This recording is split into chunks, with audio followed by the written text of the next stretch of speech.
마가복음 2장 3장을 보면 예수님이 바리새인들과 계속 논쟁을 벌이세요. 계속 싸움하시고 논쟁을 벌이시고 하나님 나라가 무엇인지 얘기하시다가 오늘 우리가 읽은 마가복음 3장 13절에서 흐름이 바뀝니다. 오늘 13절을 보면 예수님께서 산에 오르사 자기가 원하는 사람들을 부르셨대요. 원하지 않는 사람들이 있었나 보죠? 원하는 사람을 불러서 그들에게 전도하도록 능력을 주시고 전도하러 보내시고 귀신을 쫓는 권능도 주셨어요. 이 사람들 그 유명한 12제자죠. 12제자. 초등학생 아이들이 12명 제자 이름 모르면 지옥 간다고 해가지고 열심히 외우더라고요. 몰라도 지옥 안 갑니다. 다만 천국에 가면 12명의 제자들이 섭섭해 하시겠죠. 만나면. 12명의 제자를 소개하고 있는데 여러분 제자하면 어떤 이미지가 떠오르시나요? 제자. 우리도 지금 기도 제목이 15명의 제자인데 제자하면 딱 떠오르는 교회에서 보통 제자 그러면 딱 떠오르는 이미지 뭐 그런 거잖아요. 성경을 많이 알고 있고 기도 되게 열심히 하고 또 일명 말하는 제자 훈련을 이수한 사람들 뭐 이런 거 교회 일도 열심히 하고 뭐 헌신하고 책임감이 많은 사람들을 우리가 제자로 떠올리는데 그것은 교회가 만들어낸 이미지고요. 원래 성경에는 그런 이미지가 없습니다. 성경에서 제자라고 하는 이 원어를 보면 마테테스라는 단어인데요. 뜻은 배우는 사람, 배우는 사람. 그 제자는 배우는 사람이에요. 교회 일을 열심히 하는 사람이 제자가 아니라 배우는 사람. 두 가지를 배우겠죠? 첫째는 스승한테서 지식을 배웁니다. 열심히 공부하고 스승의 지식들을 계속 흡수해 가겠죠. 두 번째가 더 중요한데요. 스승의 삶을 배운다라는 거예요. 스승이 무엇을 사랑하고 무엇을 중요하게 여기고 사람을 어떻게 대하고 어떤 방향으로 살아가는지를 제자들은 스승을 통해서 그것을 배운다라는 거죠. 그러니까 제자 삶에는 마침표가 없습니다. 스승이 돌아가시지 않는 한 계속 제자인 거예요. 그럼 우리는 예수님의 제자니까 죽을 때까지 예수님의 제자입니다. 왜냐하면 예수님은 살아계시거든요. 우리는 죽을 때까지 관에 들어갈 때까지 계속 제자로 살아가는 삶을 살게 된다는 거죠.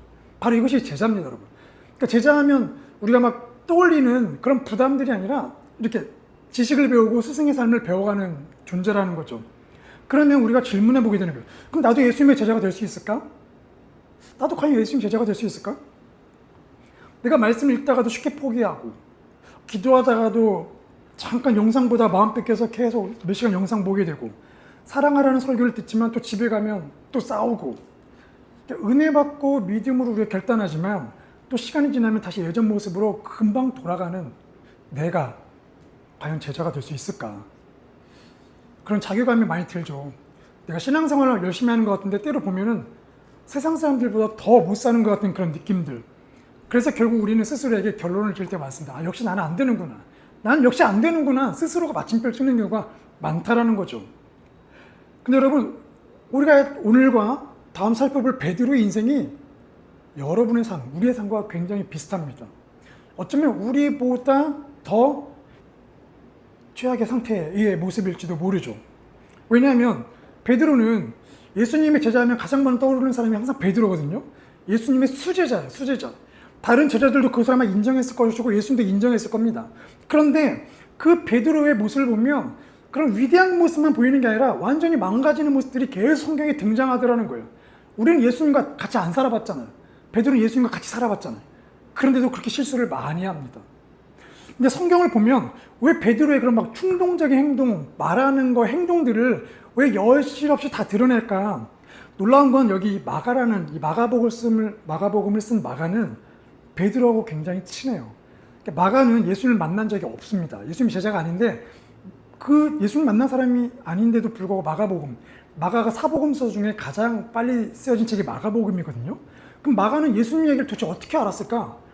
베드로랑 친해가지고 베드로한테 이 얘기를 다 들었습니다. 근데 마가복음을 읽어보면 베드로의 치명적인 흑역사가 나타나요. 이 얘기는 뭐냐면 베드로가 마가한테 예수님 얘기를 하면서 자기의 흑역사도 얘기를 똑같이 해줬다는 얘기예요. 마가한테 야 내가 이렇게 실수를 저질렀다. 이런 얘기를 마가한테 과감없이 얘기했고 마가가 그것을 기록한 겁니다. 그러니까 성경은 왜 이런 베드로의 부족한 모습을 그대로 보여줄까? 베드로가 얼마나 형편없는 존재인지를 알려주려는 게 아니고 그렇게 부족하고 그렇게 넘어지고 쓰러지는 그 한 사람을 예수님이 끝까지 붙들고 가신다는 걸 보여주기 위해서 베드로의 그런 흑역사를 계속 보여주시죠. 그래서 오늘 이번 주와 다음 주 이 베드로의 인생을 보면서 베드로를 하나님이 예수님이 어떻게 이끌고 빚어가시는지, 그러면 나도 어떻게 이끌고 빚어가실지를 우리가 기대하고 소망하고 믿음으로 취했으면 좋겠습니다.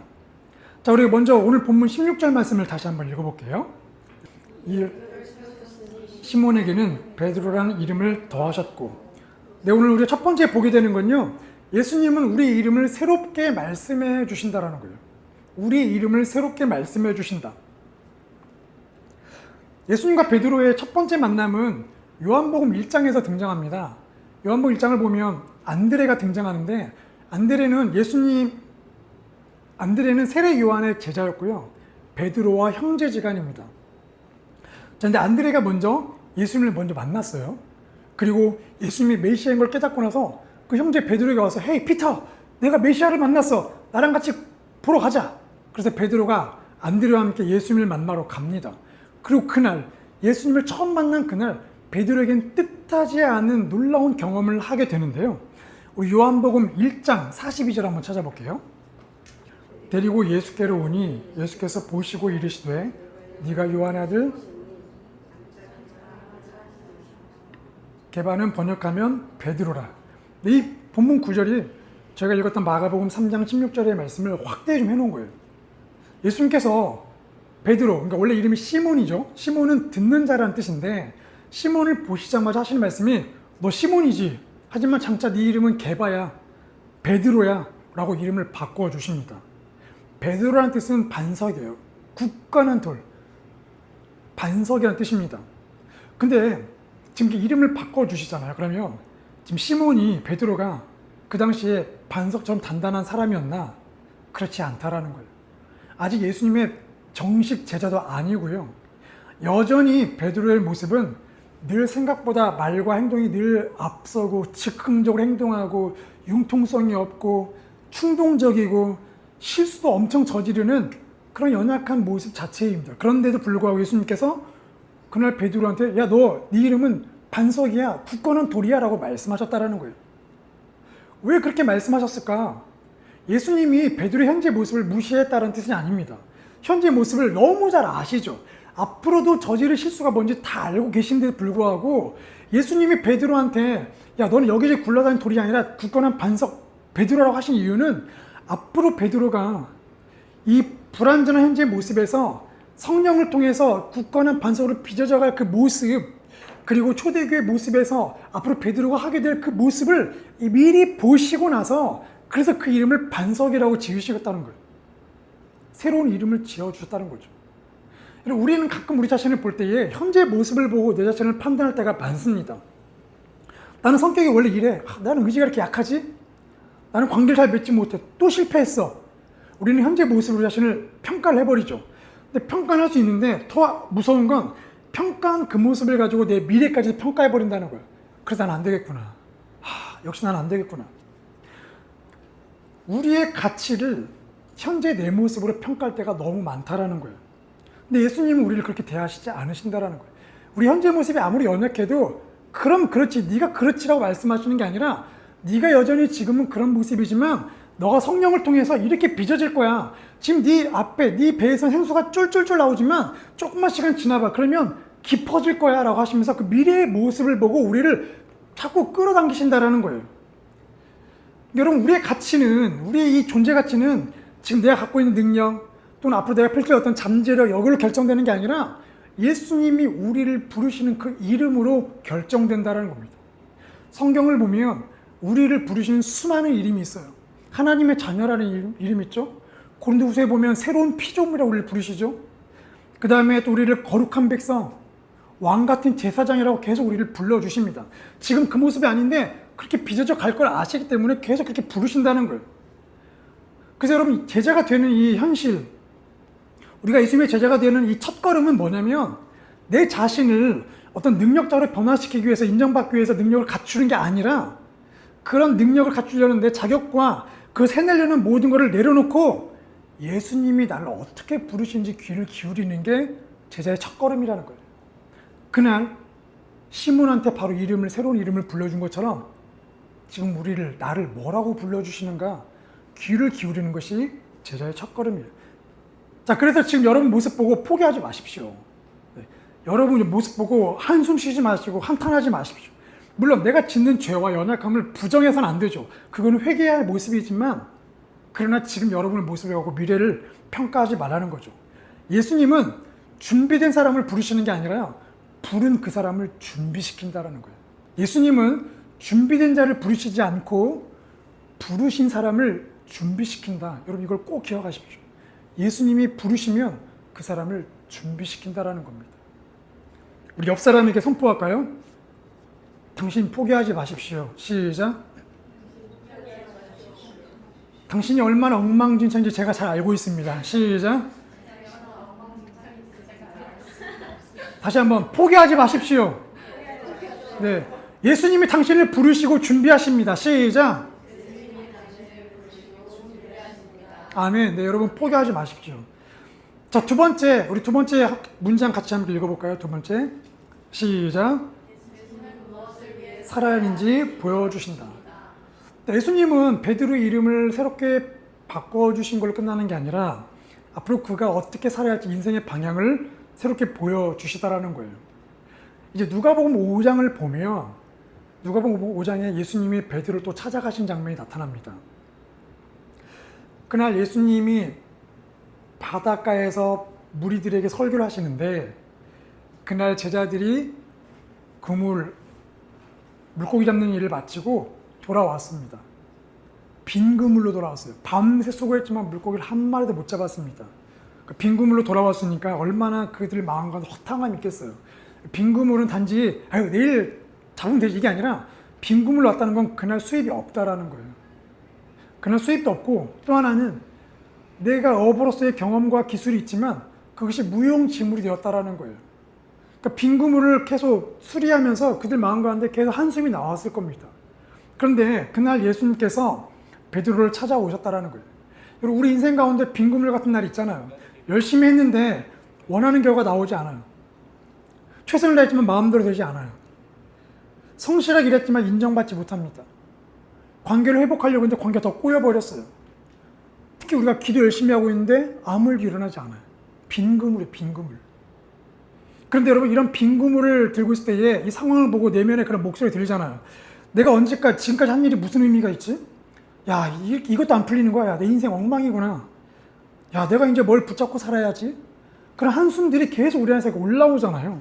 베드로도 아마 그날 아침에 그런 심정이었을 겁니다. 우리가 지금 뭔 짓 한 거냐?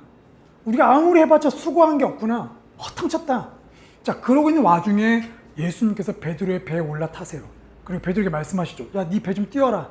그래서 배를 띄운 다음에 예수님께서 설교를 쭉 하십니다. 설교 끝난 다음에 베드로에게 말씀하시죠. 깊은 데로 가서 그물을 던져라. 깊은 데로 가 그물을 던져라. 여러분 신기한 건 예수님보다 물고기를 잡는 거가 베드로가 더 전문가거든요. 베드로는 어부거든요. 예수님은 어부가 아니라 목수 출신입니다. 그럼 베드로 훨씬 잘 알죠. 그럼 거기다 대고 한마디 할 수 있겠죠. 어부인 내가 더 잘 알고 있다. 당신이 뭔데 깊은 데로 가서 그물을 던지라고 하는 거냐. 물론 예수님이 누군지를 모르고 있는 게 아니라 알고 있죠. 자기 이름도 바꿔주신 분인데. 근데 베드로가 신기하게도 그 말씀에 순종합니다. 선생님, 우리가 밤새 수고했지만 잡은 게 없지만 말씀에 의지해서 내가 그물을 던지겠습니다. 그 유명한 찬양 가사죠. 주의 말씀 의지하여 깊은 곳에 그물 던져. 그리고 그날 순종했더니 그물이 찢어질 정도로 물고기를 끌어올리죠. 자, 그런데 그런 만선을 하게 되면 막 기뻐하잖아요. 야, 주님 대단하십니다 이러는데 베드로의 모습을 보면 전혀 다른 반응이에요. 예수님 앞에 무릎 꿇고 엎드립니다. 그리고 뭐라고 하냐면 주여 나를 떠나소서 나는 죄인입니다. 나를 떠나소서 나는 죄인입니다. 아니 물고기를 잡았으니까 고맙다고 인사를 해야 하는데 왜 나를 떠나달라고 말을 했을까? 아마도 베드로가 예전에 자신의 이름을 바꿔줬던 그 예수님에 대해서 깊은 인상이 있었을 것이고 오늘 그 예수님이 오셔서 배를 띄워서 베드로가 지금 그 배를 지금 끌고 가고 있잖아요. 그럼 그 배에 예수님과 베드로만 있었겠죠. 그리고 그 앞에서 예수님이 무리를 향해서 해변가를 향해 설교를 하시는데 그 설교를 지금 바로 옆에서 들었잖아요. 그 설교를 들으면서 베드로의 마음에 뭔가 심정의 변화가 있었겠죠. 그러고 나서 기적적인 일이 일어나게 되니까 그 예수님의 그런 권능, 그 거룩하신 앞에서 자신이 얼마나 초라한 존재인지를 깨닫게 되었다라는 거예요. 그래서 갑자기 내가 죄인입니다. 나를 떠나십시오. 당신 앞에 내가 설 수 있는 자격이 없습니다. 저 죽을 것 같습니다. 이런 걸 느낀 겁니다. 이게 바로 경외죠, 경외. 두려움. 자, 그런데 그런 경외감으로 예수님 앞에 엎드린 베드로에게 예수님이 뭐라고 하시냐? 우리 누가복음 5장 10절 찾아보겠습니다. 세베대의 아들로서 시몬의 동업자인 야고보와 요한도 놀랐습니다. 예수께서 시몬에게 이르시되 네가 사람을 취하리라 하시니. 네, 지금 만선을 잡아서 야고보와 요한도 깜짝 놀랐습니다. 근데 예수님께서 뭐라고 하시냐면 시몬아 무서워하지 마. 너 지금 무섭지? 무서워하지 마. 너 죽을 것 같지? 무서워하지 마. 내가 너를 사람을 낳는 어부가 되게 할게. 그러니까 예수님께서 베드로에게 물고기를 더 잘 잡는 기술을 알려주시는 게 아니라 그의 인생의 방향을 재조정해주고 계신다라는 거예요. 물고기를 잡으면서 생계를 이어가던 베드로였는데, 그 어부였는데, 이제는 그 어부라는 삶을 통해서 하나님 나라에서 네가 어떻게 살지를 사명을 지금 주고 계신다라는 겁니다.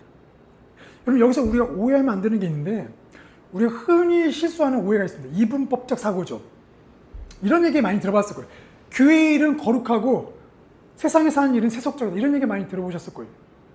그래서 어떤 교회에서는 세상 일 열심히 하지 말고 교회 일 열심히 이렇게 말하는 경우가 있습니다.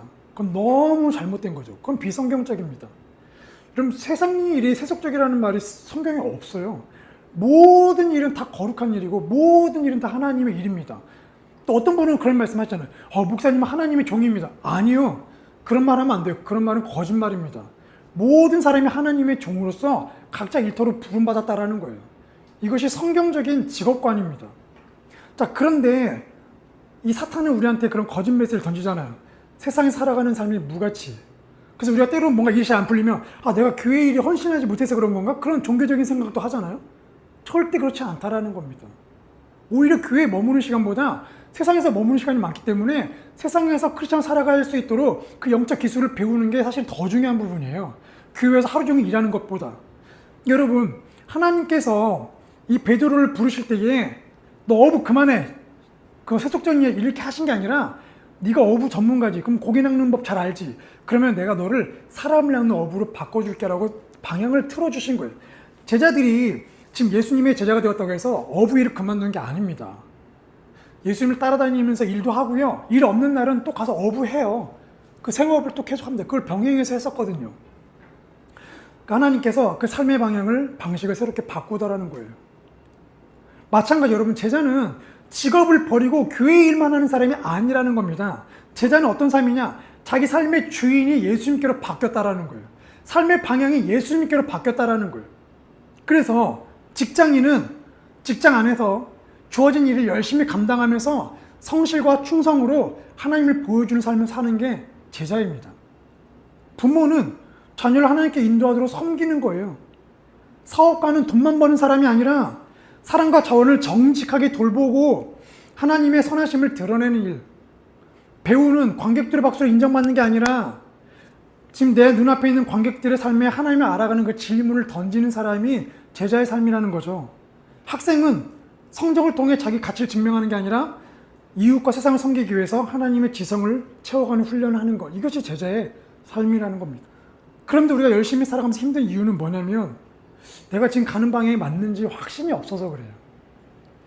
살아가면서 작은 실패를 경험하게 되면 내가 잘못된 방향 하고 있나? 두렵고 초조해지죠. 그래서 자꾸 우리가 열심히 살지만 그 열심이 꺾이게 됩니다. 여러분 기억하십시오. 우리가 열심히 살아가는 그 삶의 영역에서 예수님이 살아가는 방향을 다시 잡아주신다는 거예요. 빈 그물 같은 실패와 공허감이 있는 그 자리에서도 예수님은 다시 말씀하신다고요. 두려워하지 마라. 내가 네 빈 그물을 채워주겠다. 너가 하고 있는 그 일을 통해서 복음을 전하는 통로로 삼을 거야. 너가 살아가는 그 삶의 영역을 통해서 생수가 흘러나가게 될 거야. 그것이 제자의 삶이라는 거예요. 그렇게 예수님은 우리 이름을 바꿔주시고 삶의 방향을 리셋해 주신다는 겁니다. 그리고 마지막 또 베드로를 통해서 보여주신 장면이 있는데요. 우리 마가복음 3장 다시 돌아와서 우리 3장 14절과 15절 말씀을 같이 읽겠습니다. 이에 12를 세우셨으니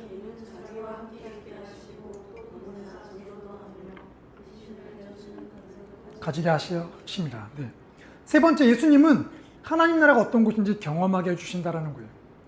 베드로에게 그것을 경험하게 해주신다라는 거예요. 오늘 우리가 읽은 본문은 모든 제자들에게 해당되는 내용인데요. 예수님의 제자를 부르신 다음에 지식만 전수하지 않습니다. 그들을 데리고 다니면서 병든 사람을 고치고 귀신을 쫓아내고 죄인들과 함께 식사하고 바리새인과 논쟁한 자리에 계속 같이 다니면서 보여주세요. 이게 하나님 나라야. 이게 하나님 나라야. 또 제자들을 2명씩 묶어서 마을 곳곳으로 파송하죠. 능력 주시고 파송하죠. 이제는 니네가 봤던 하나님 나라를 다른 사람들에게 보여줘. 그래서 제자들이 가서 막 귀신 쫓아내고 병도 고치죠. 그런데 이게 이 12제자에게 똑같이 주신 거거든요. 근데 특별히 좀 몇몇 중요한 장면에서는 베드로와 야고보와 요한 세 사람만 데리고 다니는 장면들이 있습니다. 베드로를 데리고 다니는 특별한 장면들이 있는데요. 그 어떤 장면이냐면 죽은 야이로의 딸을 살린 장면에 이 3명만 데려가세요. 나머지 9명은 안 들어가십니다. 또 변화산이라고 예수님이 갑자기 영광스럽게 변화가 되고 모세와 엘리야가 나타나서 예수님을 높여드리는 그 영광스러운 자리에도 베드로와 야고보와 요한만 들어가십니다. 그리고 예수님이 잡히던 그날 밤에 같이 유월절 마지막 식사하신 다음에 막 기도하고 나서 찬양 부르면서 이제 산에 올라가셨는데, 그리고 나서 밤에 겟세마네 동산 가서 기도할 때는 또 베드로와 야고보, 요한 또 3명만 데려가십니다. 다른 9명 제자가 좀 시기하고 질투하지 않았을까 싶을 정도로 3명만 데리고 다니세요. 근데 왜 그 3명만 특별히 데리고 다니면서 왜 그런 것들을 경험하게 해주셨을까? 여러분 그 모델하우스 잘 아시죠? 모델하우스 혹시 가보신 적 있으십니까? 네, 이제 뭐 우리가 아파트를 뭐 사고 싶다 그러면 이렇게 모델하우스 가서 경험을 하게 되는데, 모델하우스 가면은 되게 딱 우리가 앞으로 살게 될 집 아니면 사고 싶은 그 집이 쫙 만들어져 있잖아요, 모형으로. 그럼 둘러다니면서 방 구조 살펴보고 뭐 넓이, 방향, 동선 뭐 이런 거 살펴보잖아요. 그래서 모델하우스를 가면 그 집을 계약할 확률이 올라간다고 합니다. 앞으로 살아갈 집을 그대로 보여주기 때문이죠. 그러니까 예수님께서 제자들을 데리고 다니면서 그런 현장들을 경험하게 하신 건 뭐냐면 하나님 나라의 모델하우스를 보여주고 계신 거예요. 야, 이거 봐, 하나님 나라야. 지금 너네가 보고 있는 거 하나님 나라야. 귀신 쫓아 떠나갔지, 이게 하나님 나라야. 바리새인들 저렇게 논쟁하고 있지만 저 공동체에는 생명이 없어. 복음의 능력이 없다고 계속 알려주시는 거는 하나님 나라의 모델하우스. 특별히 베드로와 야고보, 요한에게 특별한 그 현장들을 보여준, 죽은 사람이 살아나고 예수님도 똑같이 아파하고 고통과 두려움 가운데 울면서 기도하는 모습을 보여주신 이유는 그 3명이 앞으로 하나님 나라에서 특별한 일들을 해야 할 사람들이기 때문에 특별히 그거를 보여주고 계신다는 거죠. 특별한 모델하우스를 경험한 그 3명의 삶이 어떻게 됐냐면, 야고보는 이후에 예수님이 부활하고 승천하신 이후에 야고보는 초대교회 지도자가 됩니다. 그리고 기독교 역사상 첫 번째 순교자가 돼요. 첫 번째로 기독교의 이름으로 죽습니다. 순교의 피를 예루살렘에 뿌리게 되죠. 요한은 우리가 나중에 살펴보겠지만 요한은 제자들 중에 가장 오래 살아요. 순교도 당하지 않습니다. 그리고 저 요한계시록도까지 쓰게 되죠. 그럼 베드로는 어떻게 되나? 베드로도 결국 순교하거든요. 근데 순교하기 전에 베드로의 지금 인생을 보면 몇 가지 결정적인 순간들이 등장을 합니다. 우리 마태복음 16장 15절 16절 한번 찾아볼게요. 네, 같이 함께 읽어보겠습니다. 시작. 이르시되 너희는 나를 누구라 하느냐? 시몬 베드로가 대답하여 이르되 주는 그리스도시요 살아계신 하나님의 아들이십니다. 대답이 기가 막히죠. 예수님이 물어보십니다. 너희는 나를 누구라고 생각하니? 근데 제자들 중에 아무도 대답 안 했는데 베드로만 딱 대답하는 거예요. 주님은 그리스도십니다. 기름 부음 받은 메시아십니다. 살아계신 하나님의 아들입니다. 이 고백을 어떻게 하게 됐을까요? 특별한 그 환경을, 현장을 다니면서 베드로 안에 이것이 깨달아진 거예요. 아, 우리 스승은 잘 가르친 랍비가 아니라, 그 정도 수준이 아니라 정말 기름 부음 받은 구원자고 하나님의 아들이구나. 그래서 죽은 사람을 살리시는구나. 그래서 그 산에서 막 영광스럽게 얼굴이 변화되고 모세와 엘리야가 등장한 거구나. 그걸 경험했기 때문에 이런 고백들을 계속 하게 되더라는 거예요. 물론 순서는 조금 틀리긴 하지만. 또 기가 막힌 또 고백을 또 하나 던지는데요. 요한복음 6장 68절 말씀 같이 읽겠습니다. 시작. 시몬 베드로가 대답하되 주여 영생의 말씀이 주께 있사오니 우리가 누구에게로 가오리까? 이 말씀 왜 했냐면 그 배경이 예수님께서 계속 말씀을 하나님 나라 설명하니까 듣는 사람들이 야, 이거 무슨 말인지 이해가 안 된다, 어렵다 해서 다 떠나버렸어요. 그 떠난 현장에서 예수님이 제자들에게 물어보세요. 너희도 나를 떠날 거니? 그때 베드로가 또 얘기해요. 다른 제자들은 아무 말 하지 않는데 베드로만, 주님이 영생의 말씀이신데 우리가 누구한테 갑니까? 당신에게 붙어 있어야 우리가 영생의 말씀을 듣죠. 이런 말씀을 고백하더라는 거죠. 그러니까 베드로가 굉장히 놀라운 고백들을 쭉쭉 던지고 있습니다. 물론 베드로가 예수님에 대한 모든 걸 이해하는 게 아니에요. 우리 다음 주에 보겠지만 베드로 엄청 실수 저지릅니다. 실수도 굉장히 큰 사건 사고를 터뜨립니다. 그런데 분명한 거는 예수님과 현장을 다니면서 모델아웃을 보면서 하나님 나라가 이런 거구나. 아, 이 하나님 나라는 예수님을 통해서만 이루어지는구나. 이걸 계속 깨닫게 되었다라는 거예요. 그래서 예수님이 기름 부음 받은 하나님의 아들이라는 것을 선포하고 있다는 겁니다. 결국 이렇게 예수님을 알게 되면서 자신의 인생이 어떤 인생인지 알게 된 베드로가 결국 쭉쭉쭉쭉 시간 흘러가다가 사도행전 2장에 가보니까 성령님이 임했어요. 그리고 나서 성령이 임하고 나서 베드로 성령을 받게 되고 그날 베드로가 설교를 했는데 그때 죽게 돌아온 사람이 3,000명입니다. 설교를 한 번 했는데 3,000명이 회심하고 돌아왔다라는 거예요. 엄청난 일이죠. 초대교회가 부흥하기 시작했습니다. 그만큼 예수님을 통해서 하나님 나라를 보고 예수님의 연약함과 그 예수님의 거룩함과 전능을 봤기 때문에 그 안에 담대함이 생겨서 봤던 경험이 실제로 간증으로 선포가 됐기 때문에 그것이 힘이 실렸다라는 거죠. 그래서 마지막에 이제 베드로가 성경을 보면 편지 2개를 써요. 베드로 전서와 베드로 후서인데요. 베드로 전서를 보면 베드로 이름이 반석이잖아요. 베드로 전서를 보면 예수 그리스도는 살아있는 돌입니다. 그 얘기를 자꾸 해요. 베드로 인생에 각인된 것 같아요. 자기를 반석이라고 부르신 예수님이 각인된 것 같아요. 그래서 주님은 살아있는 돌이십니다. 살아있는 돌이십니다. 이 얘기를 자꾸 하고요. 베드로 후서에서는 어떤 얘기를 하냐면 이제 인생 말년에 마지막에 쓴 편지인데 우리 베드로 후서 1장 2절 말씀 찾아볼까요? 베드로 후서 1장 2절 같이 읽겠습니다. 시작. 하나님과 우리 주 예수를 알므로 은혜와 평강이 많을지어다. 베드로 후서에는 이 예수님을 알아간다는 말이 많이 나와요. 그러니까 베드로가 예수님을 알아갔던 자기가 그 경험이 있잖아요. 특별한 장소를 따라다니면서 예수님을 알아갔던 예수님 이런 분이시구나. 알게 되니까 자기 안에 경험되어진 그런 것들이 신비롭고 신기로웠나 봐요. 그래서 뭐라고 자꾸 우리한테 권면하냐면 예수 그리스도를 알아가라. 여러분 예수님을 좀 알아가세요라고 자꾸 얘기하고 있는 거예요. 또 베드로후서 3장 18절 말씀 볼까요? 읽겠습니다. 시작. 오직 우리 주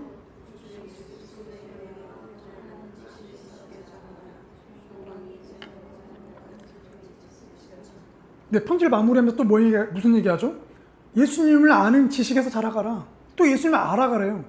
그러니까 베드로의 인생에서는 딱 한 가지가 관통됐습니다. 예수님을 알아가야 한다. 베드로, 야고보, 요한 나 좀 따라와. 또 어디 가시게요?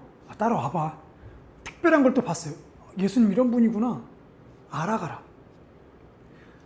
베드로는 평생 예수님이 어떤 분인지 계속 알아갔고 알아간 지식 위에서 은혜를 아는 지식, 경험한 지식을 통해서 초대교회를 이끌어갔습니다.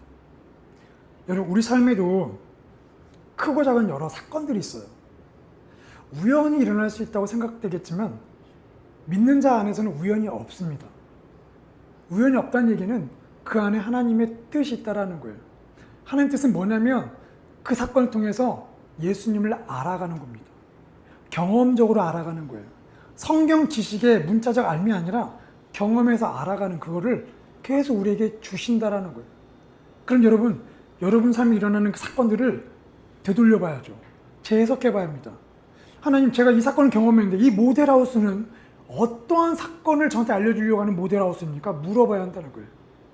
그렇게 물어볼 때에 하나 경험되어지고 또 어떤 사건을 통해서 또 경험되어지면 그걸 통해서 우리 교회가 계속 선포하고 있는 5개 영역, 내 자신, 내 가정, 일터, 우리가 살아가는 도시, 이 나라, 이 5개 영역 가운데 우리가 어떠한 사명으로 살아가도 훈련시킨지 우리가 배우게 되더라는 거예요. 이런 말씀을 정리합니다. 오늘 우리가 베드로의 첫 번째 이야기를 통해서 3가지를 배웠어요. 첫 번째는 예수님은 내 이름을 새롭게 하신다. 우리의 이름을 새롭게 하신다. 현재의 모습이 아니라 앞으로 될 모습을 통해서 새롭게 우리 이름을 부르신다. 두 번째, 무엇을 위해 살아가야 할지 방향을 보여주신다. 내가 하는 그 일을 통해서 어떤 일을 하기를 원하는지 방향 알려주신다. 세 번째, 예수님은 하나님 나라가 어떤 곳인지 경험하게 해주신다. 여러분 삶에서 크고 작은 경험들, 사건들 통해서 예수님이 어떤 분인지를 알려주신다라는 거예요. 그래서 여러분, 제자는 예수님에 대한 정보를 많이 가진 사람이 제자가 아닙니다. 성경의 지식을 많이 아는, 성경을 꿰뚫고 있는 사람이 제자가 아니라 예수님의 삶을 배우고 경험하고 그 삶을 그대로 살아가는 사람이 제자라는 거예요. 그래서 여러분, 신앙생활하는 사람들 입에서는 이런 고백이 자주 나온대요. 예수님 외에는 답이 없습니다. 예수님 없으면 나 살 수 없어요. 예수님 사랑합니다. 예수님만이 내 생명, 내 구원, 내 힘이십니다. 예수님 저 이거 할 수 없어요. 예수님의 능력 주세요. 이런 고백들이 자주 나온대요. 이게 신앙생활하는 사람, 제자의 모습이라는 거죠. 여러분 삶에서는 어떤 고백이 자주 나오십니까? 아니면 어떤 고백들이 점점 사라지고 있는지요? 예수님은 준비된 사람을 부르시는 게 아니라 부르신 사람을 준비시킵니다. 속도는 더딜지라도 여러분 은혜를 사모하십시오. 예수님을 알아가는 그 은혜를 사모하세요. 알려주세요. 계속 사모하시고 계속 구하십시오. 하나님은 주지 못해서 안달이세요. 그래서 예수님을 알아갈수록 여러분 인생의 비밀을 깨닫게 되는 그 기쁨들, 예수님을 알아갈수록 여러분 삶에서 솟구치는 생수가 점점 깊어져가는 그 기쁨들, 예수님을 알아가면서 여러분 삶에서 맺힌 열매가 다른 누군가의 음식이고, 여러분이 매일 루틴하게 묵상하고 기도하는 그 잎사귀가 누군가를 치료하는 약재가 되는 은혜가 여러분 삶에 있기를 축복합니다. 아멘.